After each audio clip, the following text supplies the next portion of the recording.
Hey, what's up, movie lovers? It's Jay Spice Reviews here, and I am doing, sadly,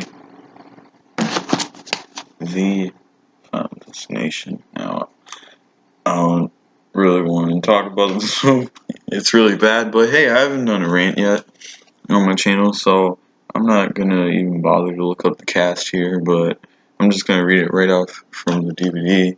Alright, let's see. It's directed by David R. Ellis. It's a 2009 horror movie.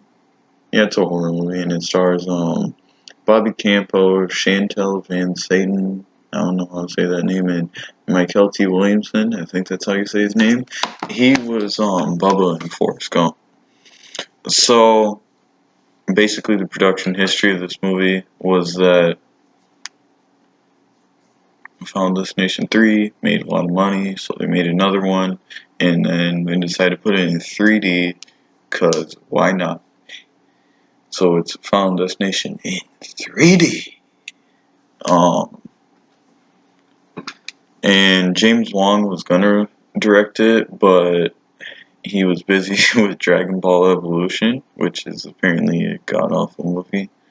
Maybe I'll watch it to see how bad it is. I don't know. Um, but so they hired the director of the second movie, David R. Ellis, and that's pretty much the whole production history. It doesn't have a really interesting one like the first one does.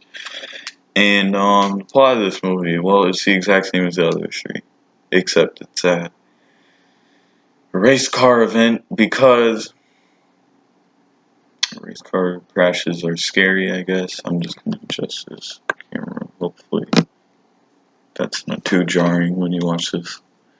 Hey, it's like I'm breaking the fourth wall right now. Um, but we're gonna start off with the good. I I used to dislike this movie. This was always my least favorite of the franchise. I was like, wow, that's really bad. But hey, there's some redeeming elements, right? I just realized pretty much everything in this movie is bad. So it's going to be like, how are you going to get something good? How am I going to think of something good out of this movie? Well, there is good stuff in it, and I'm not wearing the red beanie because I couldn't find it. But like this skull works, because Destination, skull, death, whatever. I'm more clever than this movie. Um, but basically, the good of this movie is that is the I was about to say the premonition. Nope. The opening credits are really cool because they do all the kills from the previous movies except in like X-ray form, which is unique opening credits. They all have unique opening credits actually. Like the first three movies, they subtly, yeah. So I was saying subtly hint at the ways that people are going to die in the movies, and apparently some people consider that spoilers. That's not spoilers. If you pay attention, I guess it is, but whatever. Um, those opening credits are really cool, and the ending is really cool. It's at a coffee shop. It involves a semi truck. It's also in X-ray form, which is actually really cool. And the ending, like the climax of this movie, is different. I mean, they all have like that one big set piece at the end, that one main location that they go to where just everything goes wrong.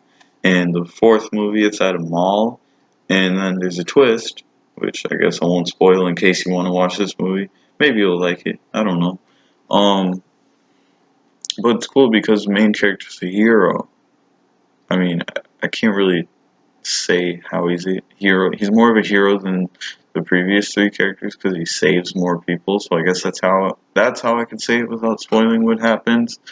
And with Michael T. Williamson's character, I thought he was okay. He's probably the best written character out of all of them, and even he is very like obvious with how his character is. It's like I was drunk driving and I accidentally killed my family, and I hated myself, but now I try to live every day in honor of them, and I guess that's decent. It's good for sympathy. You gotta have a sympathetic character in these kind of movies, because there's gotta be at least one character where you're like, oh, I don't want him to die, and you know he's gonna die, but you feel bad when they do. Um, but yeah, there's just so much bad stuff in this movie. It's so hard to think of something good. And some of the kills are good. Like the first two kills, there's one that happens right after the premonition, and then there's another one that happens a little bit after. And they're both really funny, really over the top, stupid, but you can actually get invested in them. This is a hard movie to review. It's so bad. Um, but now we're gonna go into the bad. So there's not much good about this. The acting is horrible for pretty much everybody. I mean, the one mother, and that's her whole character, that she has kids and she's a mom. She's like, I got my eye on you too. And then her death involves her eye. And all the acting's really bad. But so is the dialogue. The dialogue is just horrible this time. It's like, everything I saw, it looked real. I had a vision. And yeah, but this time they constantly say it. It's like everything felt so real. You're just constantly repeating the same stuff over and over again. And the deaths, oh damn, the deaths.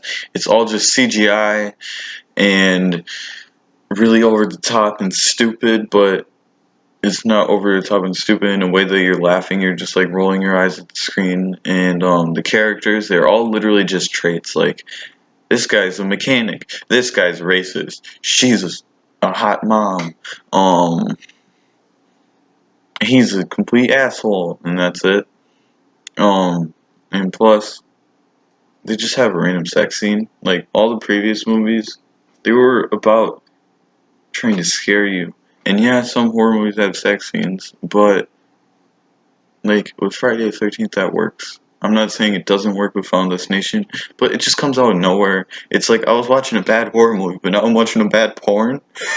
Like what? Like the dialogue is so bad. He's like, "Oh yeah, keep going." And I feel bad that you just had to listen to that, but it's so stupid. Like, why would you throw in a random sex scene just because? It has no place in there. And I was about to say it has no place in the story, but one, sex scenes don't matter to the story, and two, there isn't even a story. That's one of the problems. The biggest problem with the third movie, that they're just going from set piece to set piece, watching people die, slightly freaking out, and then going to watch another person die. But it's even more in this movie, because this movie, all the deaths and the premonition and everything just goes by so fast. And you could say that's a good thing because it's like boom, you see everything right away. But the first two movies and the third one, they were more suspenseful. They were about things leading up to each other. It wasn't just boom, we're done in a minute. There's a cool kill. All right, let's move on to another one. And they're not even cool kills. They're just really stupid. And this movie's really bad. I'm not like yelling. I'm not like, oh, I hate this movie, because I'm not the kind of guy that would get just super pissed off at a movie. I mean, I would, but I wouldn't just like yell and be like, ah. There's no Tony Todd. I used to think that was an issue, but it's not really. Because he doesn't have to be in every movie. He wasn't really in the third movie, but he was through like voices. Overall, though, the Final Destination, which they should have just called the Final Destination 4. They knew they were going to make a sequel. They knew this was going to make money. Whatever. Plus, it just confuses it with the original, which you should never confuse those two movies. Overall, the Final Destination has a couple cool kills. Oh, wait. I didn't even talk about the premonition. Hold up. Wait a minute. The premonition is awful. Like, the race car event, I mean, I get where you're coming from. Race cars are dangerous. But the thing about the Final Destination franchise is that it's all about everyday objects in everyday scenarios killing you, right? Like Final Destination 1, the premonitions on an airplane. Something bad could happen on an airplane, but it usually doesn't. Final Destination 2, when you're driving on a highway, there could be a pileup, but there's usually not. Number 3, something bad could happen on a roller coaster, but it usually doesn't. A race car event. Of course, cars are going to be crashing a lot. It's very dangerous. All that you do is turn left. Yeah. Now I'm going to get to it. It's a very unprofessional video, but I like doing my videos those ways, just like ramble on. But overall, the Final Destination has a couple cool kills and a good ending, good opening credits, but overall it's just really stupid, lame CGI deaths that have no impact. Nobody even cares when they die. Like the main character in the previous movies, they would at least look scared and they would usually like scream and freak out. Fourth movie, dude watches his best friend die. He just goes like this. He just covered his mouth and looks slightly shocked. If you saw your best friend die, you would either like cry, or with the way he died, you would have thrown up. You just wouldn't have been there and be like, oh, our friend's dead. That's cool. Let's go watch another person die. And premonition's awful. The characters are all just traits. Like the third movie, they were stereotypes, but at least then they had a stereotype is an actual character. At least it's not just one word to describe them. And yeah, this is a very lazy, bad, unsuspenseful horror movie. But we're going to be taking a look at Final Destination 5 next. Did the franchise redeem itself, or did it just get worse? Find out next time. And overall, I'm going to give the Final Destination a 2 out of 10. And I'm going to see you for the next video. Bye.